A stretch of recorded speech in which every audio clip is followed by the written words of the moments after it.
السلام علیکم۔ محرم الحرام وہ مہینہ ہے جس میں اسلامی تاریخ کے اہم واقعات پیش آئے۔ اس ماہ کی فضیلت یہ ہے کہ اسلامی سال کا آغاز اسی مہینے سے ہوتا ہے۔ اس مہینے میں پیش آنے والے واقعات سے ہمیں ایثار و قربانی کا درس ملتا ہے۔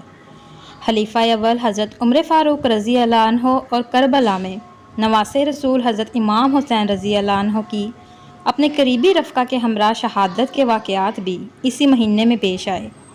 محرم الحرام کے مہینے میں اللہ تعالیٰ نے کائنات کی تخلیق فرمائی۔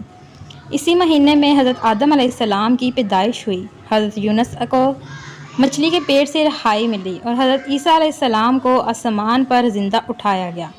اسی مہینے میں سیدنا ابراہیم علیہ السلام کو مقام خلیل سے سرفراز فرمایا گیا۔ فرعون دریائے نیل میں غرق ہوا اور موسیٰ کلیم اللہ کو کامیابی عطا ہوئی۔ محرم الحرام زمانہ جاہلیت میں قریشی مکہ کے نزدیک بھی بڑا محترم تھا۔ اسی مہینے میں خانہ کعبہ پر نیا غلاف ڈالا جاتا تھا اور قریش اس دن روزہ رکھتے تھے۔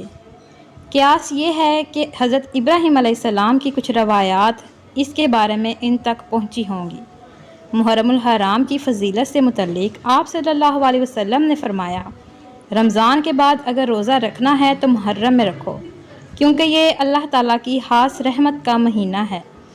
اس میں ایک ایسا دن ہے جس میں اللہ تعالیٰ نے ایک قوم کی توبہ قبول فرمائی اور آئندہ بھی ایک قوم کی توبہ اس دن قبول فرمائے گا۔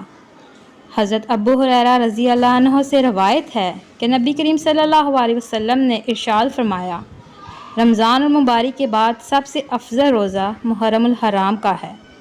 ابن عباس رضی اللہ عنہ سے روایت ہے کہ نبی کریم صلی اللہ علیہ وسلم نے ارشاد فرمایا، جو شخص محرم کے ایک دن میں روزہ رکھے اور اس کو ہر دن کے روزہ کا بدلہ 30 دن روزے رکھنے کا ثواب ملے گا۔